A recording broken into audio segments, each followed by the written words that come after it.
नमस्कार, मैं हूं आपके साथ मयंक मिश्रा। देखिए, कल जिस तरह से बांग्लादेश की पूर्व प्रधानमंत्री शेख हसीना ने ये ऐलान किया कि वो दिसंबर में वापस बांग्लादेश जाएंगी, उसके बाद एक बार फिर बांग्लादेश में हिंसा का और हंगामे का दौर देखने को मिल रहा है।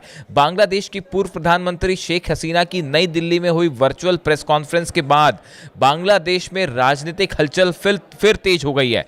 राजनीतिक विश्लेषकों का मानना है कि यह संबोधन बांग्लादेश में नए राजनीतिक समीकरण बनाने के संकेत हो सकता है और इससे एक ओर आवामी लीग की जमीनी कार्यकर्ताओं में नया उत्साह है, तो वहीं दूसरी ओर हिंसा की घटनाएं भी सामने आने लगी हैं।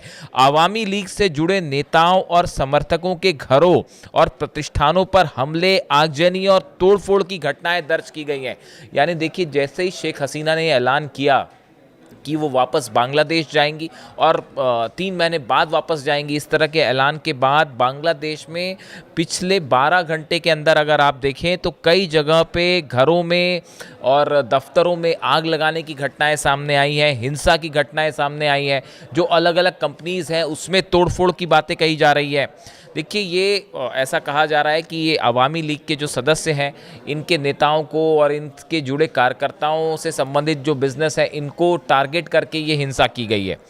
वहीं जुलाई के आंदोलन के बाद बीएनपी, जमात इस्लामी और नेशनल सिटीजन पार्टी के बीच राजनीतिक वर्चस्व की लड़ाई फिर से तेज हो गई है।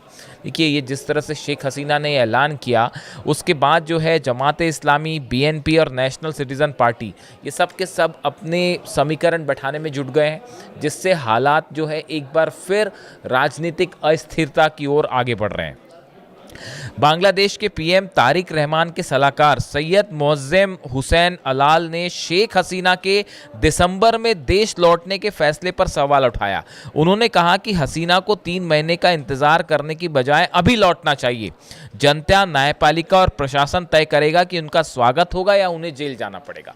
ये कहना है बांग्लादेश के पीएम तारिक रहमान के सलाहकार हैं सैयद मोअज्जेम हुसैन अलाल का, जिनका ये कहना है कि शेख हसीना ये क्यों कह रही हैं कि वो 3 महीने बाद बांग्लादेश लौटेंगी। अगर वो लौटना चाहती हैं वापस, तो वो अभी वापस बांग्लादेश लौटें और उसके बाद फिर उनको जेल होगी या जनता उनका स्वागत करेगी या न्यायपालिका क्या करेगी, ये उनके आने के बाद तय होगा। 3 महीने का वक्त क्यों ले रही हैं, ऐसा उनका कहना है।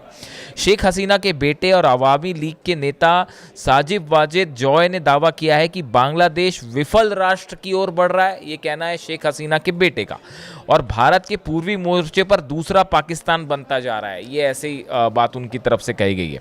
उन्होंने कहा कि यदि समय रहते अंतर्राष्ट्रीय समुदाय ने हस्तक्षेप नहीं किया तो बांग्लादेश क्षेत्रीय आतंकवाद का नया केंद्र बन सकता है। ये कहना है, ये आरोप हैं शेख हसीना के जो बेटे हैं साजिब वाजिद जॉय का, उन्होंने इस तरह के आरोप लगाए। अब देखिए, कल क्या हुआ था, ये बांग्लादेश में जो नई हिंसा का दौर है, ये क्यों देखा जा रहा है। नई दिल्ली में आयोजित प्रेस कॉन्फ्रेंस में शेख हसीना जो है वो वर्चुअली जुड़ी थी, जिसमें कैमरों को बंद रखा गया था। वो ऑडियो के जरिए संपर्क में थी, इसमें कैमरे बंद थे, सिर्फ ऑडियो के जरिए संपर्क में थी। इस दौरान उन्होंने एक बार फिर दोहराया कि वह साल दिसंबर तक बांग्लादेश वापस लौटेंगी, भले उन्हें फांसी ही क्यों ना दे दी जाए।